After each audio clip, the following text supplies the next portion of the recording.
Today, the Matt Walsh Show, Zohran Mamdani and his comrades have come to remake American society in their image. He's been very clear about that, even if the video where he says it explicitly is potentially fake.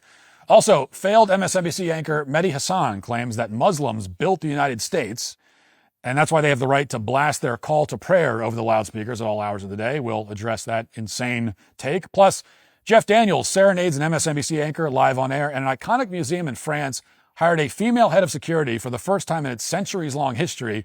A year later, burglars stole priceless jewels in broad daylight. Are these two things potentially connected? We'll talk about all that and more today on The Matt Walsh Show.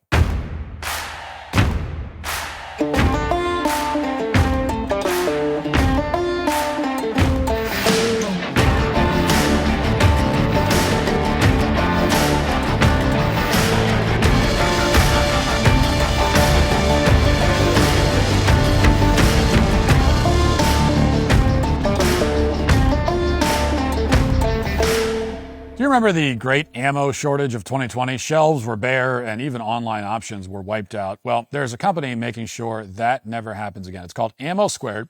They've been helping over 100,000 members stockpile ammo automatically since 2015. Here's how it works. You sign up, pick your ammo from over 70 different calibers, set an auto-buy budget, and choose a shipping frequency, or you just let it grow. Over time, your ammo accumulates and is stored for free in Ammo Squared's climate-controlled facilities in Texas and Idaho until you're ready to ship. No minimums, no extra fees. It's perfect for small budgets or anyone who wants to build up a stockpile without spending thousands or hundreds of dollars up front.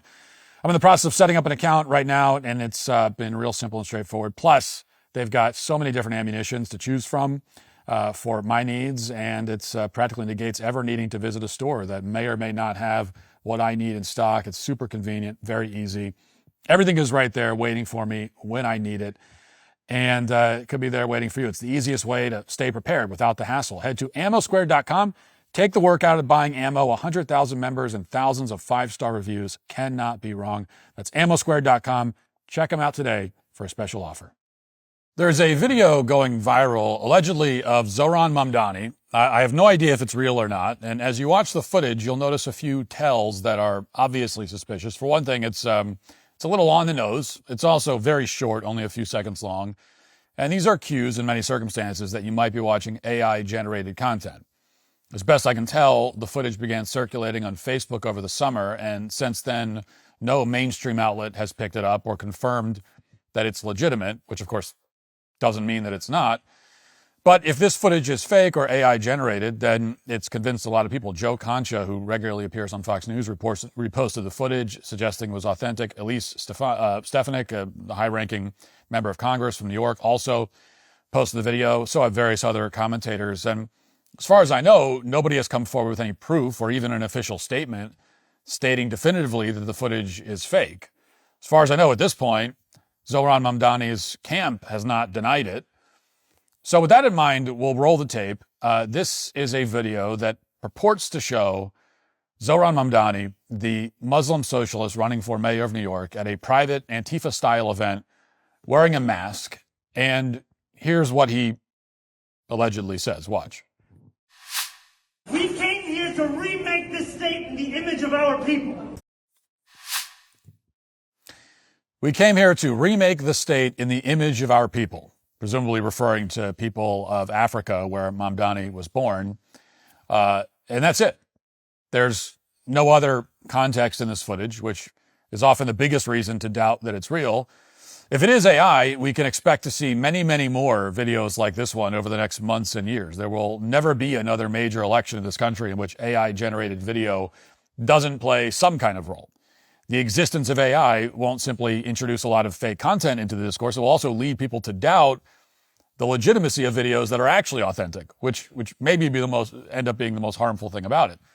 But whether the video is real or not, we can say for absolute certainty that Zohran Mamdani does indeed want to remake the city and the country in his image and the image of his, quote, people. In fact, if you look into the data, you'll find that New York has already been remade in the image of foreigners like Zohran Mamdani. So here's data from Patriot Polling. This is some of the most extraordinary polling you'll ever see. Although at the same time, especially if you've been in New York recently, it's exactly what you would expect.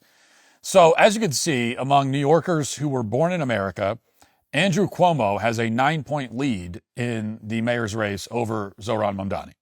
In total, Mamdani only has 31% of the vote when you exclude foreign-born voters. And Curtis Sliwa has 25%. So if this election were held without mass demographic replacement in the New York City that existed, say, 30 years ago, it would be a blowout. I mean, Mamdani wouldn't have even made it through the primary. We wouldn't know his name. We wouldn't be talking about him. But the numbers change completely when you look at a different demographic. New Yorkers who were not born in the U.S., and that includes illegal aliens as well as so-called naturalized citizens.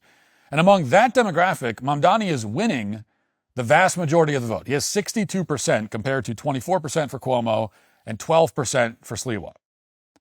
So given that Mamdani currently has something like a 90% chance of winning the election, you have to ask, how many Americans actually live in New York at this point? I mean, based on these figures, it doesn't seem like a very high number. It looks like the nerve center of our economy has been taken over by foreigners, almost completely. And by the way, that's not surprising. Half of all global population growth now comes from Africa. You can see the trend line right there. Population growth all over the world has fallen off a cliff starting around the 1990s, except in Africa. Meanwhile, Africa's population has surged. Get this, Nigeria by itself currently has more births than every country in Europe combined. And then back in 1950, the opposite was true. Again, those numbers are on your screen. You can see it. Overall, Africa has more than 6 times as many births as Europe every year. Pakistan has roughly as many births as all of Europe combined. And keep in mind, at this point, many of the births that take place in Europe are actually the children of foreigners, many of whom are so-called asylum seekers. So in other words, the reality is stark when you look at these numbers. It's even more stark than the numbers suggest. So if someone made that video of Mamdani with AI, they didn't need to do that. They didn't need to make a fake video to establish this point. The point is that the rest of the world is indeed remaking the U.S. in their image as we speak. They're not assimilating. They're dismantling what we have and rebuilding it into what they want. Now, Mamdani himself has actually openly admitted this. He stated on camera that it's an illusion that foreigners can become New Yorkers and assimilate into the city. So here's a video that everybody agrees is real, not AI. This is from 2019. And listen to what he says. There's still, this illusion, and it's partially a result of settler colonialism, that all of us can become New Yorkers, that all of us can settle into the city. And yet there would be these moments where I would be reminded by someone whose intent was to tell me that you do not belong. And one of those first moments was on 9/11, when, before I knew what had happened, my teacher had pulled me and a Muslim classmate of mine out of the class and told us that something has happened and you may be bullied. And I want you to tell me if that happens. And frankly, I was lucky because most Muslim students in the city were not given that kind of care from their teachers. And yet in that moment, I realized that I was not simply another classmate in a middle school. I was distinct. Where a few months ago, I went with a client of mine to a bankruptcy court, and as we're going into the court, the security guard takes me aside and pats me down with additional care and asks me multiple times if I have any weapons of mass destruction on me. Okay, so first of all, that didn't happen. Okay, nobody took this guy aside and asked him multiple times if he was carrying weapons of mass destruction. Okay, that did not happen in the year 2019 in a bankruptcy court. Now, they might have asked him if he had any weapons, standard procedure. There's precisely zero chance that a security guard was grilling Mamdani about dirty bombs and suitcase nukes on his way to a bankruptcy hearing. Now, the guards maybe should have done that, but we all know they didn't. They just didn't. So this guy's a total liar. But more to the point, that video is remarkable because his own anecdote about his experience after 9/11 manages to disprove the point he's trying to make. If his anecdote is true, okay, it means that his teacher's very first priority after the planes hit the towers was to warn Muslim students that they might be bullied. So this shows both that suicidal empathy is a long-standing problem in our culture. The emotional health of Muslims should have been the last thing on this teacher's mind. And also that this country not only didn't persecute Muslims after 9/11, but actually went out of its way to protect and celebrate them. I mean, we allowed this guy to grow up in a luxury apartment building that's reserved for Columbia faculty members. We allowed him to attend elite private schools, lived a very comfortable life here. And for all that effort, all we get are ungrateful brats still whining about settler colonialism. And he also tells us that assimilation is an illusion, which is the one thing that he's right about, so glad we could find some common ground. Mamdani is admitting that no amount of acceptance, no amount of welcoming and tolerance will ever be enough for these people, for the invading hordes. Doesn't matter what you do, doesn't matter how much you open your arms and welcome them, it's never enough. It is never enough, it's never good enough. And to be clear, this is the official position of Mamdani's entire campaign, which is why Mamdani's closest allies are saying the exact same thing. So let's take, for example, Mehdi Hasan, the former MSNBC host. Now, Hasan doesn't have an actual audience. His show is typically pulling in fewer than 40,000 viewers in the key demographic, which is much, much less than I would get if I let the inanimate fish in the background host the show. Okay, if we just had the fish cam, if the only thing we had on the show was the fish cam, we would clear 40,000 views easily. There it is. So in lieu of attracting an audience, Mehdi Hasan has attempted to spend his time attacking Americans and Christians on behalf of socialists like Zohran Mamdani. And to that end, here's Mehdi Hasan's latest argument. Listen to this. I think that if you can play church bells, you can pray the call to prayer. We are as American as anyone else, and don't take any BS from anyone. You're as American as anyone else? Really, Mehdi? Really, Mr. Hasan, you're as American as anyone? You're a Muslim who was born in the UK, came to this country less than 10 years ago in your mid-30s to work for Al Jazeera. Okay, is there anyone who seriously thinks that Mehdi Hasan is American at all, much less as American as anyone else? It's even harder to buy the idea that Mehdi Hasan is an American if you actually listen to the things that he says, which no one does. So let's review. Before he got his MSNBC contract, Hasan started out as a propagandist for Iran who told his followers that non-Muslims were, quote, animals. Watch. In Islam, the ends do not justify the means. This idea is totally alien to Islam. In Islam, what is halal is halal, what is haram is haram. We do not bend our law, our morality, for our short-term aims. Never. And we never lose the moral high ground. If we know anything as Shias of Muhammad, as Shias of Ali, as Shias of Hassan, as Shias of Hussein, we know that keeping the moral high ground is key. Once we lose the moral high ground, we are no different from the rest of the non-Muslims, from the rest of those human beings who live their lives as animals, bending any rule to fulfill any desire. Once we do that, we are lost. Whoa. These ulama unanimously agree that at the very minimum, if Yazid was not a kafir, then at the very minimum, he was a fasiq, a transgressor, a breaker of Islamic laws, a corrupt individual, a tyrant, a killer, a drunkard, a dog lover, a music lover, a homosexual, a pedophile, a sexual deviant, someone who slept with his own mother, astaghfirullah. These are their views of these ulama in their books, not my view. You know, this is just how Americans talk, according to Hasan. He's just as American as anyone else. This is as American as apple pie. This is what down-home, average, blue-collar Americans say. Yeah, you hear it at any 4th of July barbecue. People comparing Christians to cattle, calling us animals, ranting about music lovers in the same breath as pedophiles and people who sleep with their own mothers. Now, all morally equivalent to the average American. Nothing more American than that. Apparently, it's also as American as apple pie to berate white people, who, you know, are the vast majority of Americans, including the people who founded this country.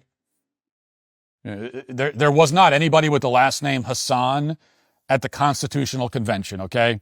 There were no Hassans dying on the battlefield in the Revolutionary War. Not a single one. There were only the kinds of people that Hassan despises, even as he tries to co-opt the country that they created. Hassan, of course, has made millions of dollars in this country disparaging white men and women. Most recently, after the 2024 election, here's what he tweeted. Good job, white men and women. Blaming them for Kamala Harris's defeat.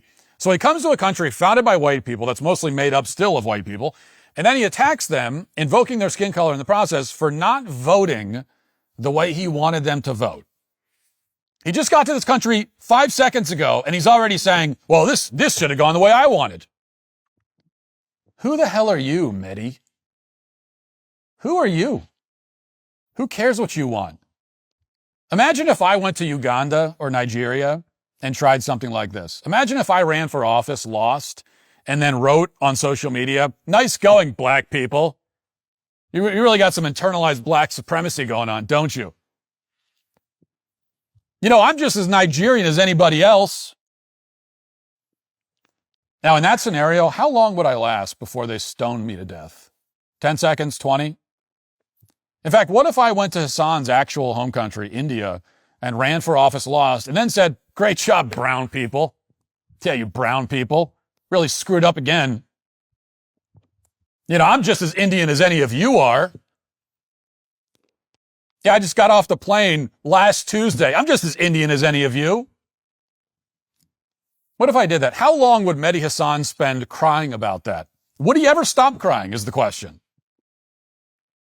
Of course, Hasan also used to appear on television every other day, warning of the supposedly grave threat posed by white supremacy. He also celebrated a plane crash in Georgia, saying, make American planes crash again. This is the person we're supposed to believe is as American as any Christian who can trace his lineage in this country going back to the Revolutionary War. Just as American.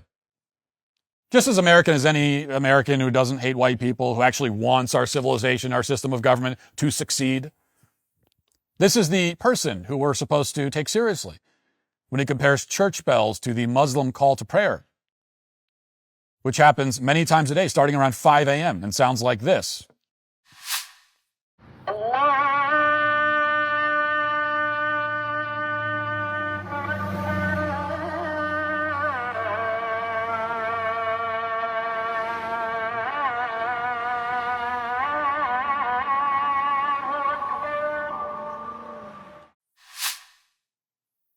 So this is the lie that they want you to believe, including even some conservatives will tell you this.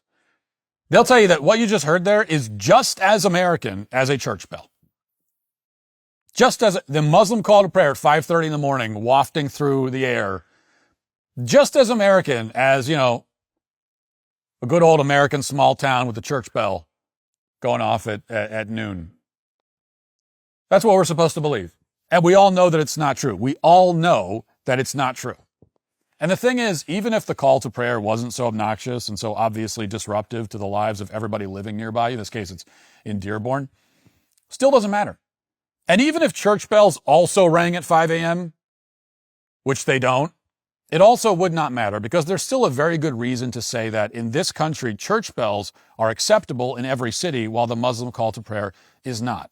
And that reason is this, okay? Christianity built this country. Islam did not at all, in even the slightest way. Islam has nothing to do with America. If Islam had ceased to exist 300 years ago, this country would not have lost a single thing.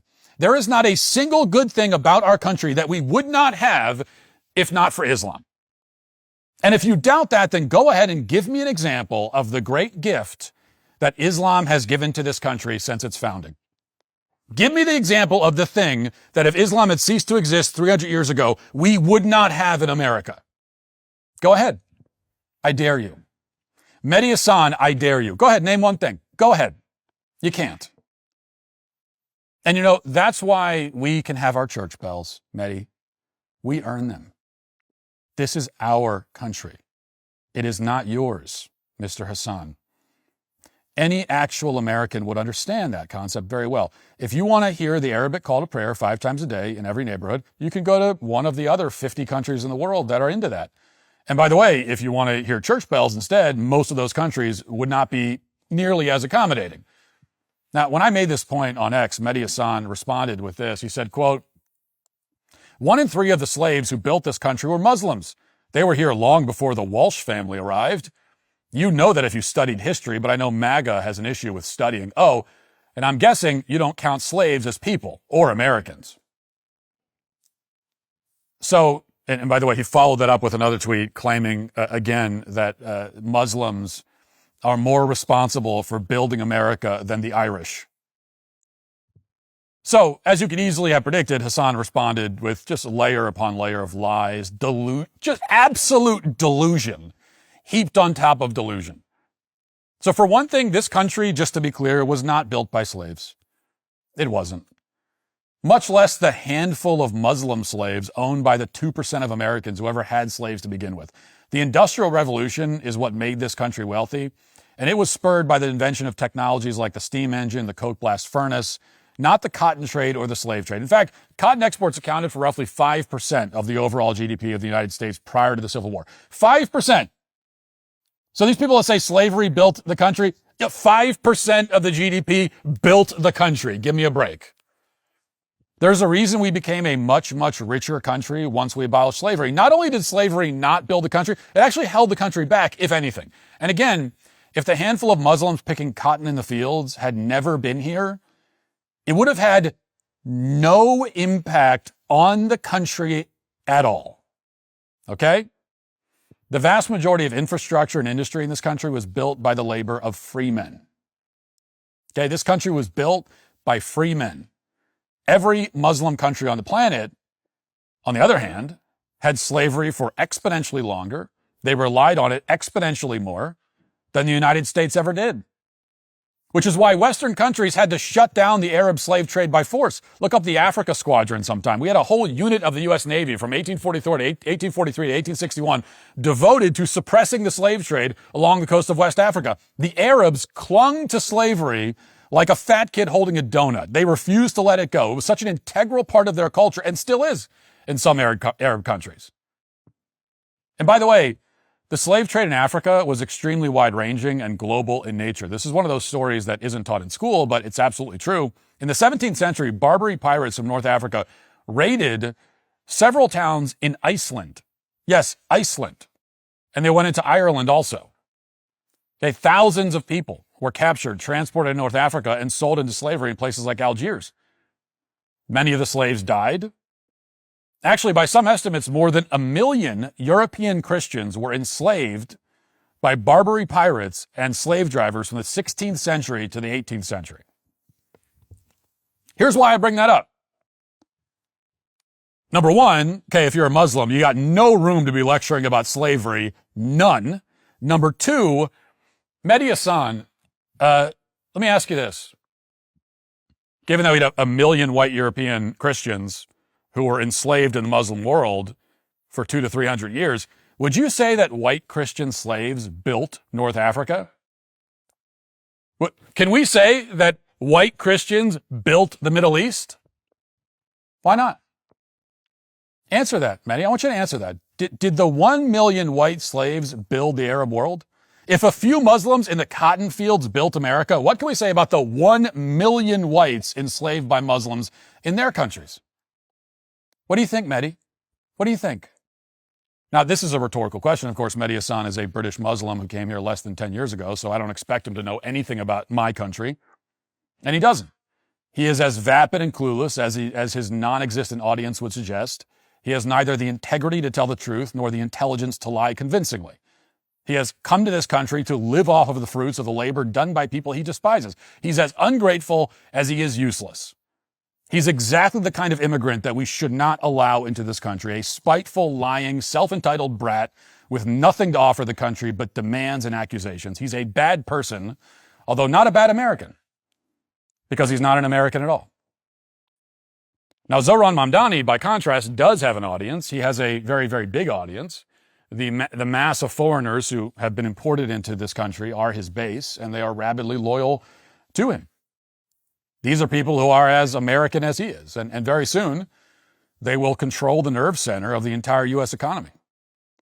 barring some kind of miraculous event, foreigners who despise white people, who mock Christianity, and who don't understand history or pretend not to understand it, will assume full control of New York City. And we all know what they'll do with that power. They will turn New York into yet another dysfunctional, unrecognizable ghetto, not unlike Somalia or Minneapolis or Dearborn. And at that point, assuming any Americans are left in New York, they'll leave. Americans will be forced to flee, as they've been forced to flee from so many other centerpieces of diversity over the last few generations. The real question now, and it's the Trump administration's job to answer this question, is whether these Americans will have anywhere to go. I mean, no priority is more urgent than this. Once the United States is no longer a sanctuary for Americans and for Christians, it ceases to exist. Mehdi Hasan understands that. So does Zohran Mamdani. And sometime very soon, ideally before New Yorkers head to the polls in November, every American in this country needs to understand that as well. Now let's get to our 5 headlines.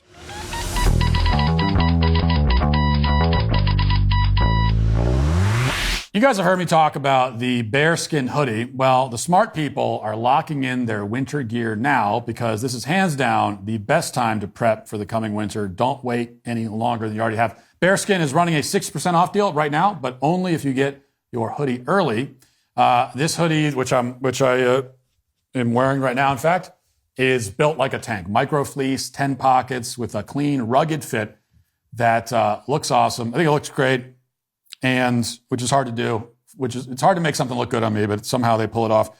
And also it's very comfortable and it's got utility. I mean, it's practical as well. So it combines all the things you want: style, practicality, and comfort. Plus it zips right into the heavy storm rain jacket to become 100% waterproof when you need it.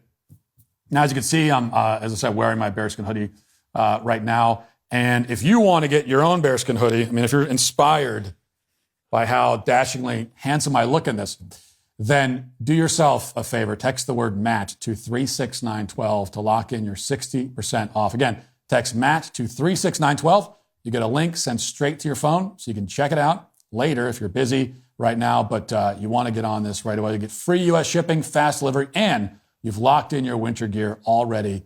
And that is a win-win. So don't wait till you're freezing to realize that your hoodie sucks. You need to get a new one.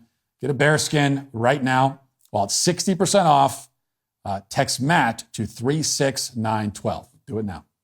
Did you know that chips and fries were traditionally cooked in tallow up until the 1990s when major food corporations made the switch to cheaper processed seed oils? Well, these seed oils now account for about 20% of the average American's daily caloric intake, and emerging research suggests that they may be contributing to metabolic dysfunction and increased inflammation throughout the body. And that's where Vandy Crisps come in.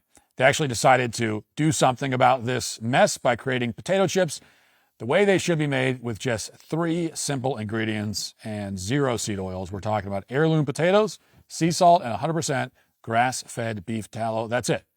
And here's the thing about the beef tallow. It's not just there for the incredible flavor. It's loaded with nutrients that are actually good for your skin, brain, and hormones. Plus, when you eat Vandy, you feel satisfied and energetic without the gross, sluggish feeling dragging you down afterward like regular junk food leaves you. With their 100% American-made, 0 compromises, and honestly, I can say sincerely, are the best chips I've ever had. Plus, the beef tallow makes them way more filling, so you're not going to find yourself mindlessly demolishing an entire bag. Well, I do, but I mean, I could easily eat more than 1 bag. But personally, my favorite flavor of Vandy, it's their original flavor. You know, if you like a good potato chip crunch without all that crap, and you like the traditional flavors, Vandy is definitely the way to go. They've also got barbecue. They got a bunch of different flavors that are really good as well. Ready to give Vandy a try? Go to vandycrisps.com/Walsh and use code Walsh for 25% off your first order. That's vandycrisps.com/Walsh. Code Walsh for 25% off your first order. Don't feel like ordering online? That's fine. Vandy is now available nationwide at your local Sprouts supermarket. Stop by, pick up a bag before they're gone. Now, you may think that the mainstream media, in particular MSNBC, could not possibly embarrass itself any more than it already has. But they always find new ways. And that brings us to a segment on MSNBC yesterday where an alleged news anchor is interviewing, for some reason, Jeff Daniels, the actor, and then for some reason, the actor Jeff Daniels breaks into song in the middle of this news segment. Now, I haven't watched this yet. I'm anticipating levels of cringe never before witnessed by mankind. But so here it is. Now there was I guess they talked about the issues for a while, and Jeff Daniels was talking about how bad Trump is and why Trump is so terrible and all that sort of thing.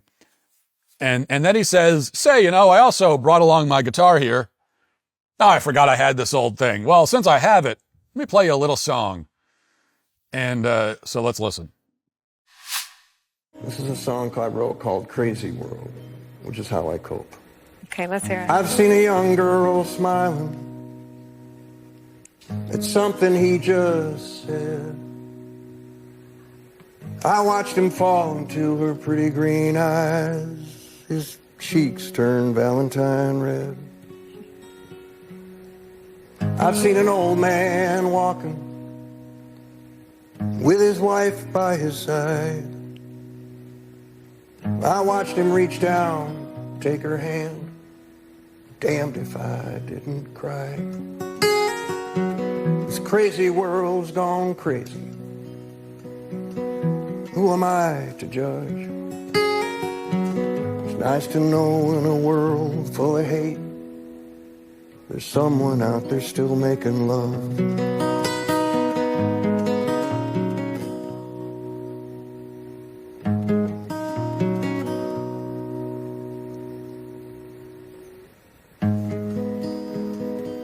I've seen a dog's tail wagging.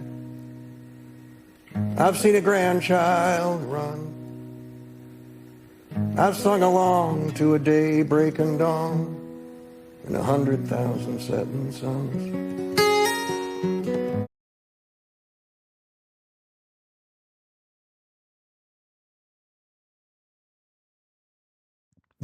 The song isn't terrible. I hate that I have to say that. It's not my fault. I have to admit that. It's not like I wanted it to be bad. I thought it would be. Usually when these boomers start singing, it's like, it's a train wreck. It's a human rights catastrophe. But, it's like, it's a good little folk song around a campfire. And I like the little folk songs around campfires. So I like the little, a guy picks up the guitar and starts singing about his troubles around the campfire. And, I'm kind of like, I'm into it. That's, he didn't break out the harmonica, but that was the one thing that was missing. And so don't be mad at me about it, but it's just, I don't think it's not a terrible song. I know, because I saw all these conservatives were passing this along saying it's the worst song they've ever heard. And, I think I don't want to say credit where it's due, but it's just, it's not as bad as I wish that it would have been, is all I'm going to say. So, man. All right, put the fish cam up. I got to collect myself. I need a second to... Oh, we have music with the fish cam now. Okay, what kind of music is this? Why is this the fish cam music? Is that Saving Private... Why is it the Saving Private Ryan theme song? Why is this the end of Saving Private Ryan with the fish cam? That should be like elevator music. Anyway, all right. Why do we have heroic? It's like heroic music with the fish cam. Maybe that's appropriate anyway. So even if Daniels did kind of nail the song tragically, this is still incredibly embarrassing. I will say that, because the thing is, if I was sitting around the campfire and some guy started playing that song, I would say, pretty good song. Not bad. But they're not sitting around a campfire. They are on the news, right? They're doing a news show. And of course, the whole premise here is that Jeff Daniels had to write this soulful song to sing about his troubles because Trump's America is so terrible and traumatizing. This is how he copes with Trump's America. So the context is still incredibly embarrassing and cringy. and very embarrassing for MSNBC. Because I would ask, in what way? So Trump's America is so terrible for you, Jeff Daniels. In what way has Trump made your life worse? Like, be specific. You can sing your answer if you want to, but can you answer how Trump has made your life worse specifically?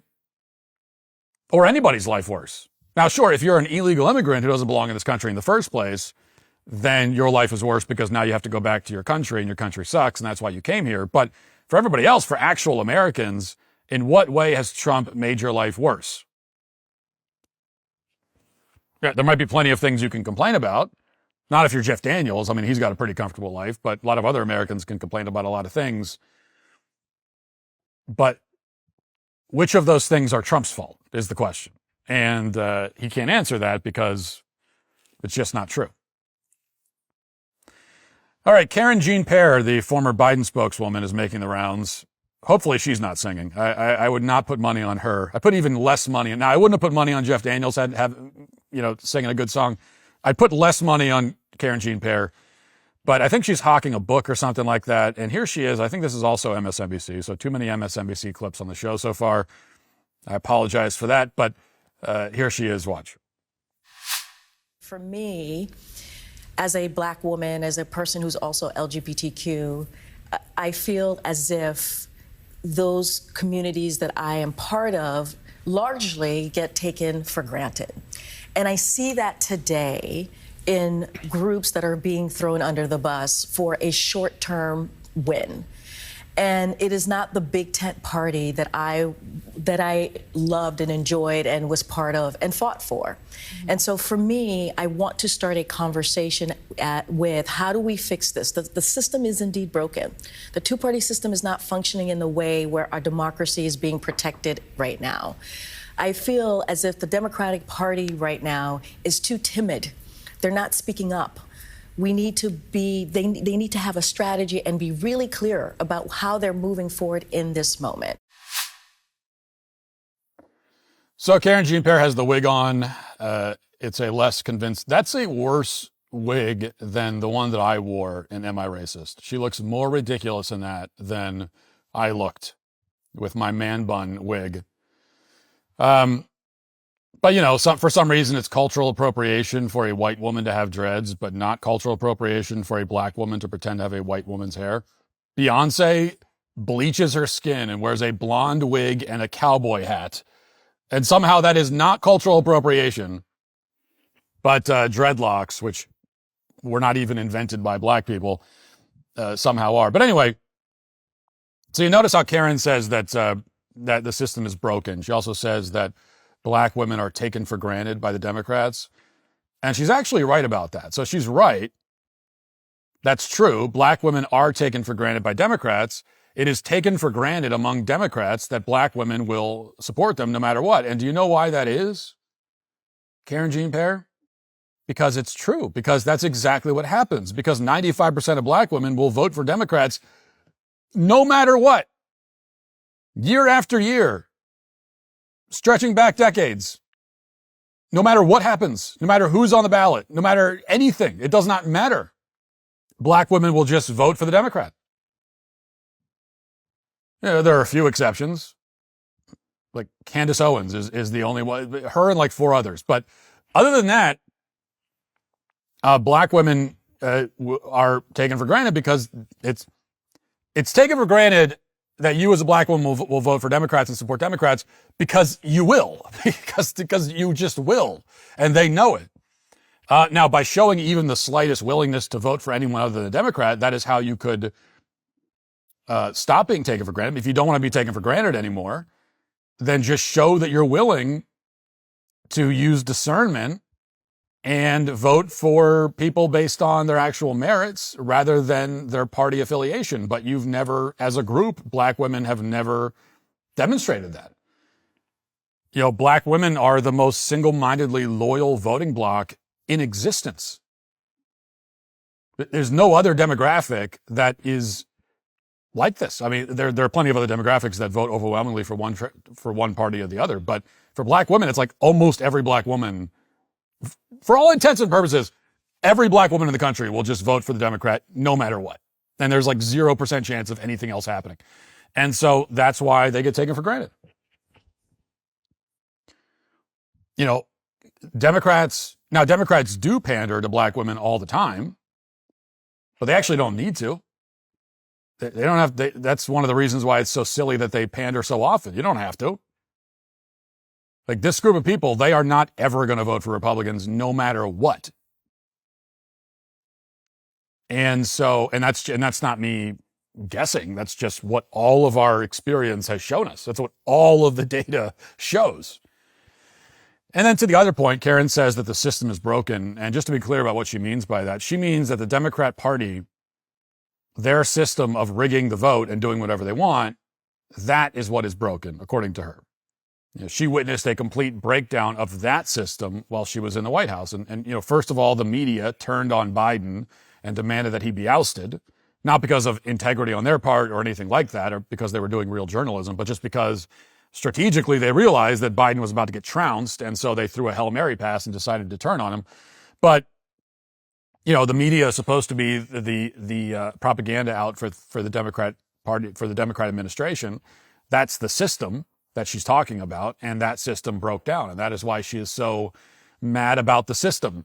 That's why she's raging against the machine, because she's in the White House and she's looking at the media and they've been her good little lapdogs for 3.5 years, and suddenly at the last minute they're all turning on her, and she's saying, "What are you guys doing? This isn't the system. This isn't how it's supposed to work." So that's the system that she's worried about. I also wanted to briefly, changing gears here for a second, switching gears. So a couple of days ago, I closed the show with a monologue where I laid out my theory that pop culture, this is not really a headline, but it is in my life, it is. So I laid out my theory that pop culture peaked around 2007 and started collapsing rapidly and is now dead. And culture itself is dead. The monoculture, that is our shared cultural experience, is dead. And, you know, it was a long monologue and it was a non-political topic. I wasn't sure how much interest there would really be in the topic, or if the 5 hours I spent writing that would prove to be worth it. But fortunately, it seems like much of the audience was interested in the conversation, and there's a lot of great feedback. And so I've been thinking more about it, reading some of the comments. A lot of the comments were quite interesting and thoughtful. And I had just a couple of other thoughts on the topic as I've reflected more on it. And I wanted to sort of pass them along. And keep in mind, my main point, my most important point, is simply that the monoculture, our shared cultural experience, died after 2007.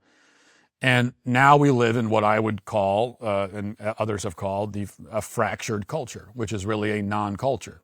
And that's my main point. So you don't have to agree with the idea that the culture peaked in 2007. You don't have to agree with anything else I'm about to say in order to agree with that sort of overarching thesis. And with that said, I've been thinking about this, which is, why did the culture peak in 2007? Because it's not really necessary for the culture to have peaked in order for this fracturing to have happened. It's almost like these are two different theories that I haven't quite connected. I haven't quite married them. They're sort of related, but there's one last move that I didn't make to connect them. And I've seen that feedback in some of the comments saying, well, you didn't quite, it's like, yeah, I agree with you on that. I agree with you on that, but you didn't quite, but how do they connect? And I think that that's, I think that those comments probably have a point. So I've thought more about it. And here's what I came up with. So the monoculture is a relatively, and I could be wrong about a lot of this. I'm just sort of thinking through it, but the monoculture is a relatively new phenomenon. The monoculture came into existence with the advent of mass media, TV, movies, radio. And prior to that, there wasn't really a shared cultural experience on a national scale, because people in different parts of the country were not connected in any way. I mean, they had some very basic and important things in common. They were Americans, and most of them were Christians, more importantly. So in some ways, they had a lot more in common than Americans would in more modern times, but there was not a shared cultural experience, really. And they had no way of communicating with each other. They had no way of knowing about each other. They were in their local communities, they were very much isolated from all the rest of the country in a way that we never have been. I mean, it's hard to even conceptualize what that would be like, but that's what it was. Especially prior to telephones becoming household items in, whatever the 1910s, 1920s, when they really became something that every house had. So before that, a farmer in Wyoming in 1892 had no cultural connection to a lawyer in New York, right? They would never meet each other. They would never see each other. They would never talk to each other. They would never have any kind of shared experience at all. And that's not to say that they had no culture. Back in those days, they definitely did, but it was a localized culture. There was not a monoculture. There was a localized culture. People were very strongly tied to their local communities. And in that local community, there was a very vibrant, unique local culture. And then America as a whole was this collection of local cultures. American cultures. These were Americans, but they had their own local cultures. And then mass media started to change that. As people became more connected, local culture started to be subsumed by a national culture, by the monoculture. By the 1990s, the guy in Wyoming and the guy in New York, and then certainly by the early 2000s, those two guys would have nearly as much shared experience with each other as they would with their neighbors. And certainly by this time, most Americans would feel more patriotism, more pride, more connection to their country as a whole than they would to, their state or their neighborhood. And it definitely was not always like that, but that's what it became. So you have the formation of the monoculture in the early 1900s. As mass media technology improves and expands, the monoculture grows, eventually becomes dominant. And then you add computers and the internet into the mix. And by the time that happens, the monoculture has completely overridden localized culture. And then you get into the early 2000s and localized culture is basically gone. And what we have now is the monoculture. By the early 2000s, we've reached a point where people are more connected than they've ever been. There's an unprecedented level of connectedness. And the monoculture is all there was. Now, at the same time, pop culture, movies, television, music, pop culture is also developing. I would argue that in particular with movies and television, and this will be kind of controversial. That's why I say, you can ignore everything I'm saying now. I don't think it does not affect the more important thesis about the collapse of the culture. But I would argue that movies and television, those art forms improved, became more sophisticated over time. There's a kind of linear improvement that you can track.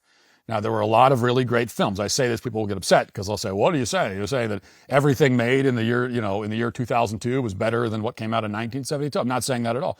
There were a lot of really great films and even some good TV shows in the early days of the art form. Obviously, some of the greatest films of all time came out in those first few decades. But on balance, in general, I would argue that films improved over time, on average, not in every case, but on average, and TV certainly did. So the average movie in the 90s was much better than the average movie in the 50s, 60s, and 70s. And it's easy for us to forget that because we don't remember the bad ones from the 50s and 60s and 70s because they were bad, so they're forgettable. We only remember the great ones. And so you think back to the 70s and films in the 70s, and if you know something about film, there are 20 movies that immediately come to mind that were absolute masterpieces, but there were other movies that came out that were really quite bad. I mean, a lot of them were really quite bad. And that's what you would expect because this was a very new art form. If you go back and watch movies from the 30s and 40s, there's a reason that they feel so different. And it's not just because it's black and white. It's because these are theater actors, right? These were basically stage productions transferred over onto the screen. And in the early days of making movies, that's kind of what they were doing. It's like they were doing plays, but they were filming it. And film had not come into its own really as its own distinct art form. By the second and third generation of filmmakers and actors, the art form had finally established itself as its own thing. And that's why you start seeing in the 70s a very different kind of acting. It's more subtle, it's more realistic, it's more sophisticated. Now, I'm no film historian, I admit that, but I think that film historians would say that, like Marlon Brando, who of course was acting before the 70s, but he was one of the first real like movie actors, right? He was not a stage actor. He wasn't a stage actor doing movies. He was a movie actor, and he was a pioneer of that specific craft. And as the decades go on, now you have filmmakers and actors who have grown up steeped in film, studying the great filmmakers before them, studying, Francis Ford Coppola and Marlon Brando. And so you expect to see the art form improve and become more sophisticated, and I think it does. And you see this even more so with television. I mean, there were good TV shows in the 60s, 70s, and 80s, but then The Sopranos came along in 2000, whatever it was, 2001, I think.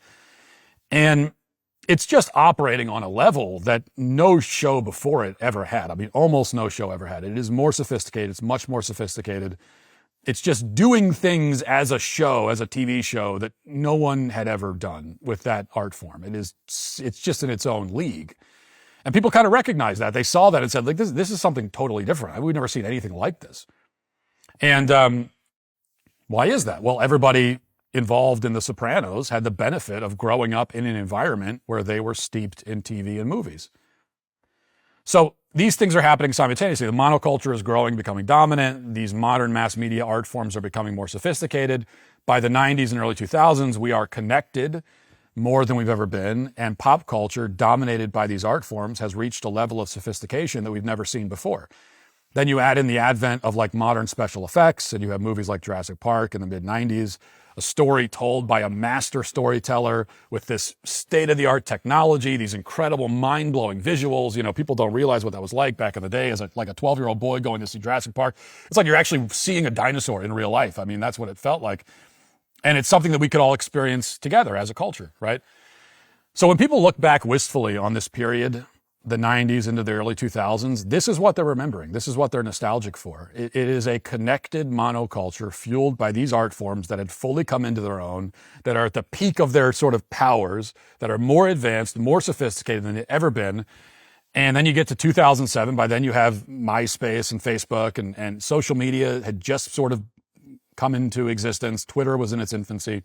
And now the level of connection had reached a point that people even 20 years before could not have imagined. And the reason why the 90s in particular into the early 2000s feel like the golden years in a lot of ways is feel like the peak is also that we had this mass media connectedness, but we hadn't yet lost the in-person, the real world connection. Right? And that's largely because all this stuff was still at home.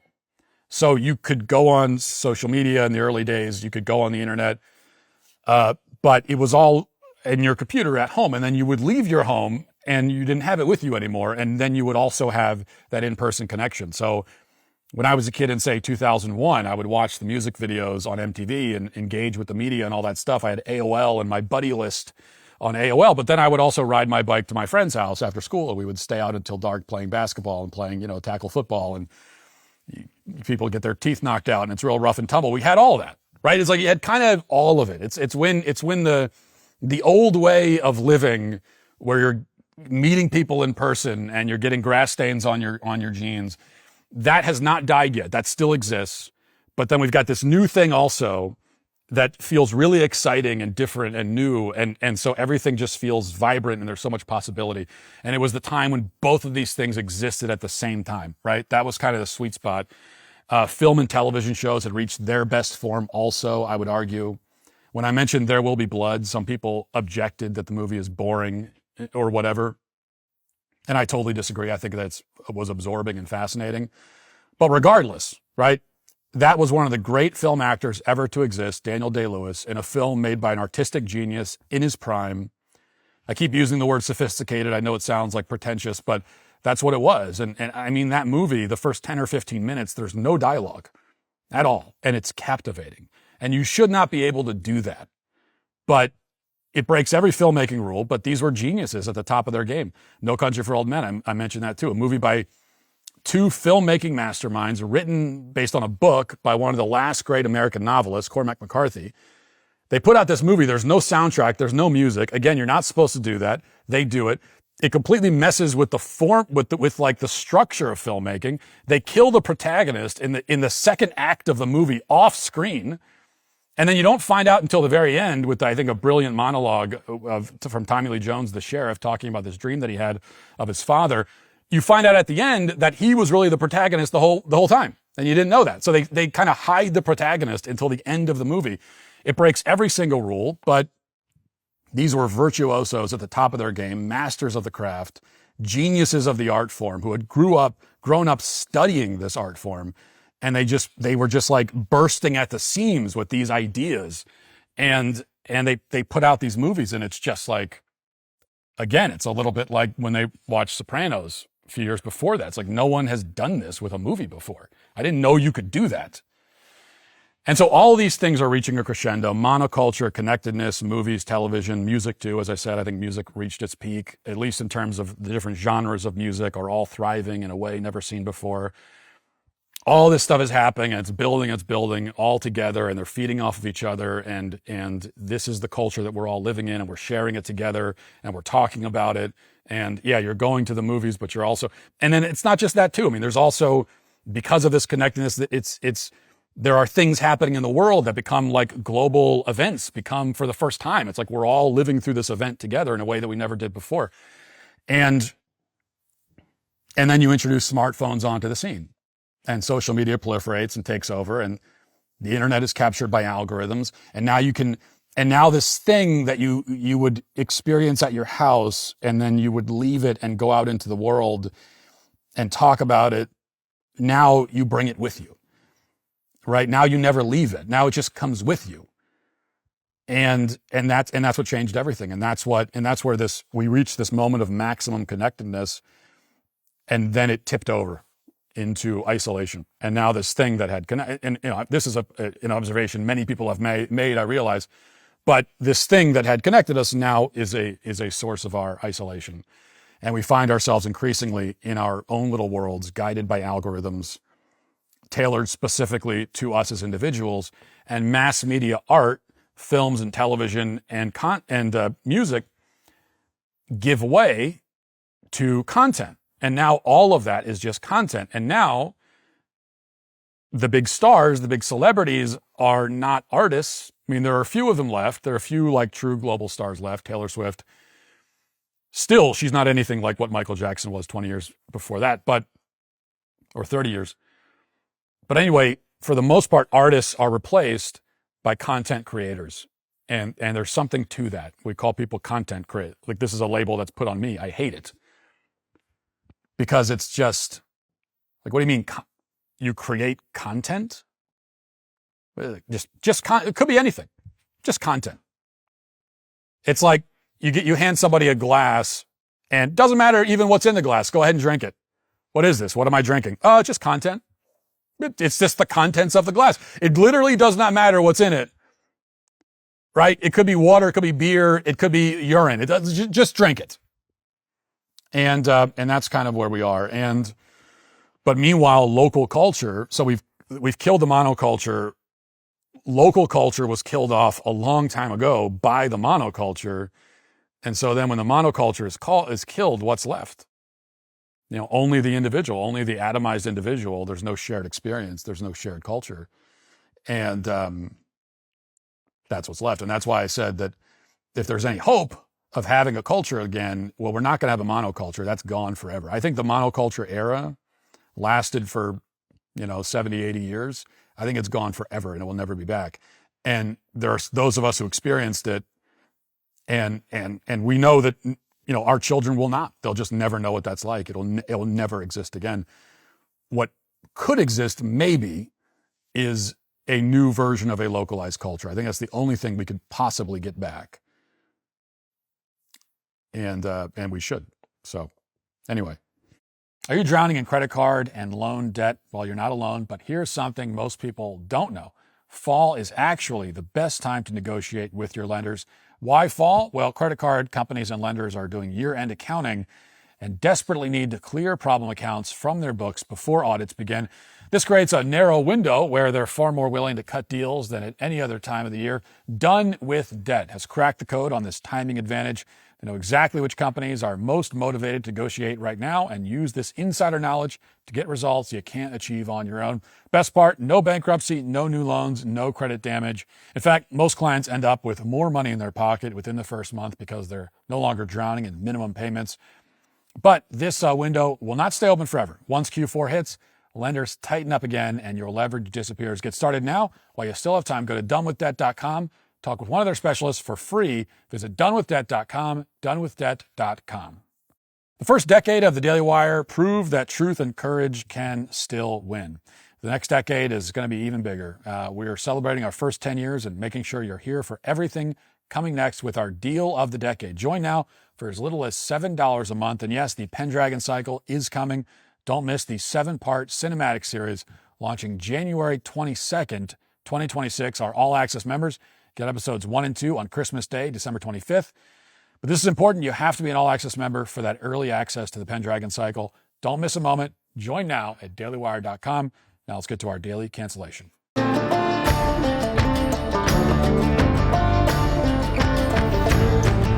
Normally, when it comes to the daily cancellation, I need to expend some degree of effort researching and writing a script. I know that probably sounds difficult to believe, but it is true. People don't simply cancel themselves. I have to think to myself, how can I present this cancellation in a humorous or engaging way, given the facts on the ground? But today, there's a notable exception to this general rule. In this case, I really don't have to do anything to highlight the absurdity of today's topic, because all by itself, this is simply one of the most ludicrous, on-the-nose stories in recent memory. I'm talking, of course, about the museum heist that took place on Sunday at the Louvre in Paris, France. And it's one of the most, of course, famous museums in the entire world. Every detail of this story from start to finish feels like a punchline. I mean, it feels like a comedy. It feels like a movie, if they still made comedies. But it's not. You know, this is all real. So we'll start with the fact that this robbery took place in broad daylight while the museum was open during regular business hours. Watch. Thieves burst into the Louvre in Paris, stealing crown jewels and prompting the world's most visited museum to be evacuated. Here's how the heist happened and why French authorities are in a race against time to recover the jewels. The robbery took place in the Galerie d'Apollon. At around 9:30 in the morning, 4 individuals drove motorcycles and a truck with a portable furniture elevator to the museum. They used the elevator to get up onto a balcony. They then cut through a window using what appeared to be angle grinders. Once inside the gallery, the thieves used the grinders to threaten guards and to cut into display cases containing Napoleonic and royal jewellery. The thieves tried but failed to set their truck on fire before fleeing on the motorcycles. They were in and out of the gallery in less than 7 minutes. So yes, 30 minutes after the museum opened to visitors, the thieves drove up to the building in a furniture elevator called a Monte-Moubeau, I don't know, is that how you pronounce it, in France. And then they used a glass cutter to break the window, which set off alarms, as you might expect. So this is the point where the heist should have been over. I mean, really, it should have been over as soon as a guard saw a random furniture elevator full of masked construction workers pulling up to the museum. But we'll give them a pass on that for some reason. We'll cut them some slack. The moment the alarm goes off with the criminals still outside the building, that should have been game over for a heist like this. But it wasn't game over. As you heard, the thieves proceeded to threaten the guards with their power tools. Okay, they wave their power tools around, and no, that's not a euphemism. I mean, like actual tools. And instantaneously, the French guards surrendered. They just waved the white flag on the spot, as the French always do. They actually left the premises, according to multiple reports. They saw a guy with a compact drill and like a screwdriver and measuring tape, and they just ran for the hills. And then the criminals were free to cut open the display cases with $1,300 cut-quick saws, as seen in this cell phone image, which you can see here. Now, admittedly, it's easy to mock this scenario, and we should. But to be fair, if you're a guard and your entire job, the reason for your paycheck is to defend priceless works of art from potential vandals, what are you going to do if you see something like this?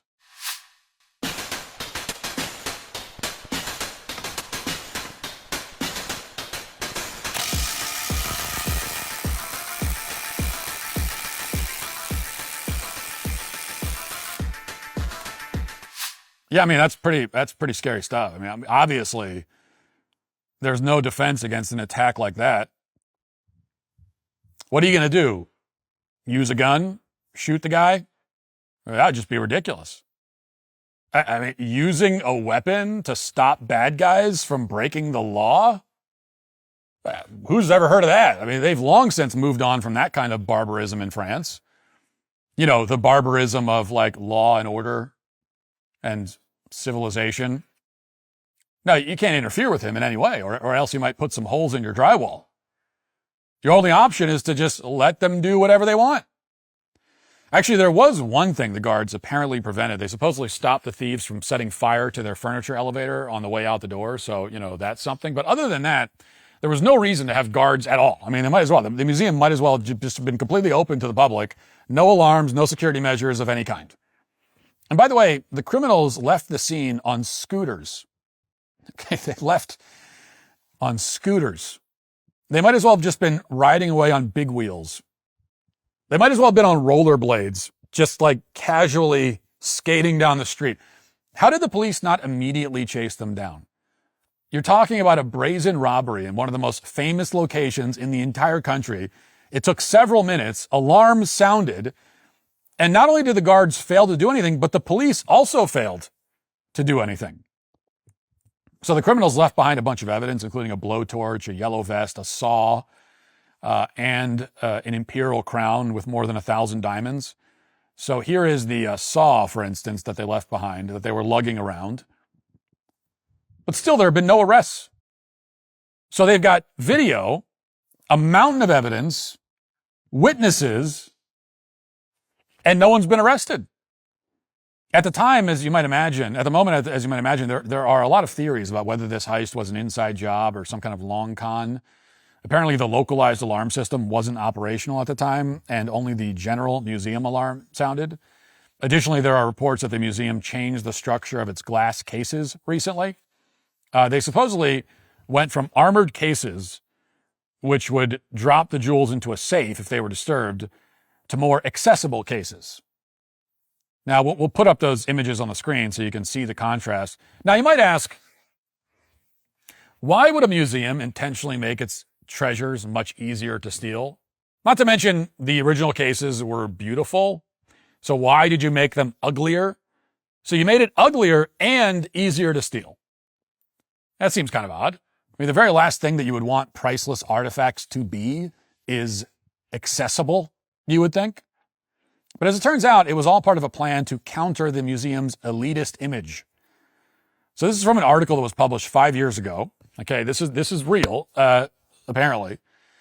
Quote, "The Louvre, the world's most visited museum, is working on a major overhaul of how its vast collections are presented and explained." Jean-Luc Martinez, the president of the Louvre, told reporters, to counter its elitist image, the museum will strive for a cultural democratization to make its treasures more accessible with improved presentation, labeling, and curating. Martinez, who comes from a working-class background, said he wanted to build on the outreach success of the Louvre's Outpost Museum in Lens, a poor former mining town in northern France. He said sometimes the former royal palace in the heart of Paris can intimidate certain demographics, and the museum needs to reassure people that its collections are also for them. Because this is always like, when they want to make things more accessible to supposedly like working class people, they just make it uglier. Because, you know, why would working class people want something beautiful? We don't need to give beauty to them, those plebes. That's the attitude. And, you know, mission accomplished. The Louvre certainly became more accessible to more demographics. Now any old working class Joe can just show up and steal whatever he wants. He doesn't even have to be an elite burglar like in Ocean's 11. Just anyone at all can apply for a job as a jewel thief. And as it happens, the same principle applies to the museum's security team, apparently. So last year, this woman became the Louvre's first ever female director of security. You can see her there. Her name is Dominique Buffin, and she's 46 years old. And, you know, really broke the glass ceiling here so that thieves could, you know, walk in off the street and literally break the glass on the jewelry cases. Like I said, it's just like too easy with this story. As it happens, Buffin was hired by another woman named Laurence Descartes, who happens to be the museum's first female director. And she also looks exactly how you'd expect her to look. So yes, in 2021, Lawrence became the Louvre's first female director in its 228-year history. And then, very quickly, she hired another woman to lead the security team in another historic breakthrough. This is not an accident. We see this all the time across a variety of positions, particularly the government and technology sector. Certain demographics look out for each other. They hire each other, and then everything falls apart. Remember, it was Jill Biden who recommended the nomination of Kimberly Cheadle, the Secret Service director who nearly got Trump killed. Cheadle claimed that sloped roofs are just too dangerous for the Secret Service as an excuse for why the Secret Service allowed a sniper with an AR-15 to climb onto the roof of a warehouse just 450 feet away from Donald Trump with a clear line of sight to the stage and then shoot him in the head. And once again, at the Louvre, we have yet another unambiguous triumph of feminism. Just 1 year after they picked a woman to lead the security at this famous museum, thieves stole millions of dollars worth of jewelry in broad daylight while the museum was open as the guards ran away. Who would have imagined that this could ever be possible? Well, it certainly would not have been possible to, say, put armed guards around the building or inside the building. That would have just been unthinkable. As unthinkable as like putting an agent on a sloped roof. To be clear, the media in France promoted this woman relentlessly prior to this heist, as you would expect. Quote, "Never before has a woman held this highly strategic position," wrote Le Monde, probably the most respected newspaper in the country. "She has been responsible for security at the museum and its surrounding areas. The Olympic Games provided her with accelerated training." So she's responsible for security at the Louvre as well as the surrounding areas, apparently. That's to make you feel comfortable if you're living nearby. It also probably reminds you of this story from a few months ago. Remember the Cincinnati police chief, a woman named Terry Thiege? She was the first woman to lead Cincinnati's police department in its history. She's also grossly incompetent and malicious. After a mob beat up several white people on camera, she decided that it was a good opportunity to berate people for sharing the footage of the assault. Wasn't upset about the violence. She was upset that people noticed the violence. Watch. Social media and journalism and the role it plays in this incident. And yes, guys, that's you. That is you. Social media, the post that we've seen, does not depict the entire incident. That is one version of what occurred. Well, now we have a belated update to this story. The chief has effectively been fired. This is from a local news station. Quote, "Cincinnati Police Chief Terry Thiege has been placed on paid administrative leave," city officials confirmed. Cincinnati City Manager Cheryl Long states the move comes pending an internal investigation on the effectiveness of her leadership in the Cincinnati Police Department. The city continues to face serious public safety challenges that underscore the need for stability at the command level. Now, the good news for Chief Terry is that there's probably going to be a job opening at the Louvre pretty soon. But for the rest of us, for people who prefer to have safe cities and secure museums, probably a good time to give up on the idea of promoting women on the basis of their gender, because in every case, it ends in disaster. It doesn't take much. In Cincinnati, it took a few people with cell phones to cause the chief of police to melt down on camera. In Paris, it took a few thieves with power tools to clear out the most famous museum in the world. And in Butler, it took a sloped roof. I mean, the truth is you could put a Boy Scout troop in charge of security and public safety, and they would do a better job in all of these cases. And at the very least, I mean, they probably do something, although that's a very low bar. It's a bar that none of the women I've just mentioned has been able to clear. And that is why the first ever female director of security at the Louvre has many, many fewer jewels to guard today, which I guess just makes her job easier on the bright side. And it's also why, along with Cincinnati's first ever female police chief, she is today canceled. That'll do it for the show today. Thanks for watching. Thanks for listening. Talk to you tomorrow. Have a great day. Godspeed.